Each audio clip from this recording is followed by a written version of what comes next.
Os terremotos, dados do Serviço Geológico dos Estados Unidos, nos mostram aqui que o mundo registrou nesse ano 10 terremotos de magnitude superior a 7, que aí são terremotos de maior intensidade. Essa sequência começou lá no mês de fevereiro em Vanuatu, na Oceania, e foi depois atingindo diferentes países na Ásia, incluindo Japão, Indonésia e Filipinas, onde por lá houve um tremor mais forte de 7,8. Quando a gente vem aqui para a América Latina, com 2 megaterremotos que aconteceram, um na Venezuela em junho e outro no México, além desse de agora na Colômbia. O Brasil está em alerta para o El Niño, que tem impactos bem diferentes dependendo da região do país. Vamos ver na reportagem. Os impactos do fenômeno serão sentidos no mundo inteiro. O fim do Laninha e o início da formação do El Niño foram confirmados pela Agência Oceânica e Atmosférica dos Estados Unidos. O fenômeno ocorre porque as temperaturas no Oceano Pacífico Equatorial têm um aumento gradual, o que interfere na circulação atmosférica em todo o planeta. No Brasil, os efeitos do El Niño variam dependendo da região. O Nordeste e o Norte são mais propensos a períodos de seca.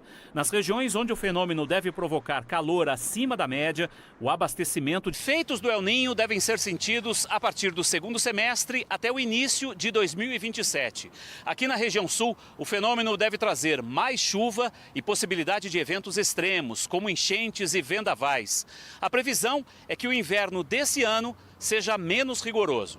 Outra preocupação gira em torno dos incêndios florestais. O pico do fenômeno El Niño está previsto para acontecer entre setembro e outubro, com o fim do inverno e começo da primavera. Isso pode acarretar em transtornos, danos para a população, como enchentes, enxurradas, os reservatórios de águas podem extravasar, porque as chuvas vão ficar mais frequentes, aqui no sul do país, então isso é importante já os gestores estarem preparados para essa mudança. Antes, a gente não pode fechar os olhos para o que acontece na Ásia.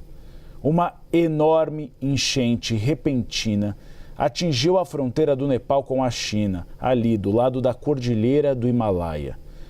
Foi um maremoto de lama.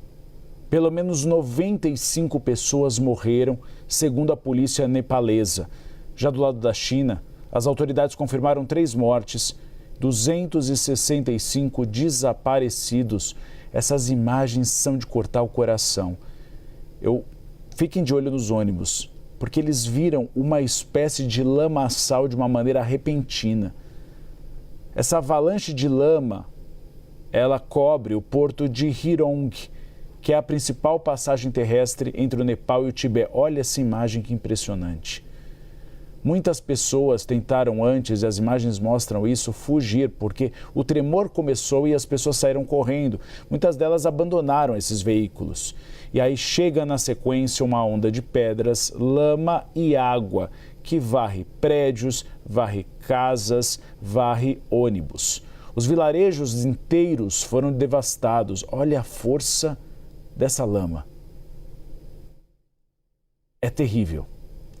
Centenas de pessoas estão desaparecidas. Isso inclui, pelo menos, 341 estrangeiros. Entre eles, há cidadãos de pelo menos 7 nacionalidades. Não há relatos de vítimas brasileiras até o momento. O chanceler do Nepal disse que um terremoto resultou em um grande deslizamento de terra e aí bloqueou um rio e causou essas imagens que vocês veem, essa enchente. Essas são imagens, não são de um rio, minha gente. Essas são imagens dessa lama invadindo a terra, invadindo as casas, levando com muita força os carros. O Serviço Geológico dos Estados Unidos confirmou que o tremor foi de magnitude 4,4 pela manhã. Não é um tremor tão grande. O problema foi o desmoronamento. Os helicópteros de resgate não conseguiram pousar nessas áreas afetadas.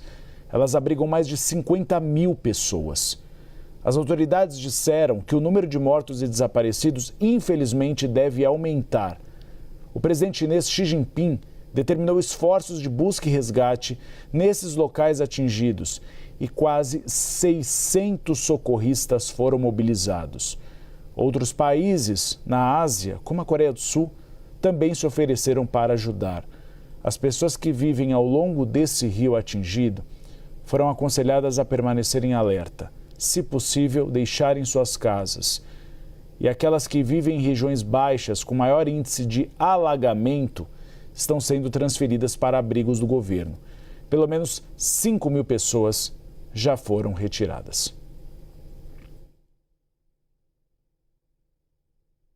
São, de fato, imagens muito devastadoras, porque, como vocês viram, o tremor não foi tão forte. A grande questão, nesse caso, foi ter atingido uma montanha que desmoronou e essa terra se juntou à água do rio e virou um lamaçal. Essas imagens são as que a gente mostrou agora há pouco. Olha a força, derrubando ponte, derrubando ônibus. Segundos antes, as pessoas estavam saindo correndo. Muitas delas deixaram, felizmente, esses ônibus, mas não foi possível controlar esse movimento. Aí a gente vê a força da água e da lama, inclusive passando por cima desse prédio ali, o terror das pessoas, porque as pessoas sentiram tremor e aí elas saíram correndo, porque o tremor vinha exatamente da região da montanha, próximo ao Himalaia, e é exatamente nesse ponto que as pessoas saem correndo com medo de desmoronamento. E aí tem o resultado desse desmoronamento, dessa poeira e dessa lama que se juntou à água e virou praticamente um tsunami terrestre, infelizmente. A gente vai voltar mais tarde com uma entrevista exclusiva para entender o que aconteceu no Nepal e também atualizações da CNN Internacional sobre o número de vítimas, muitas entre elas turistas.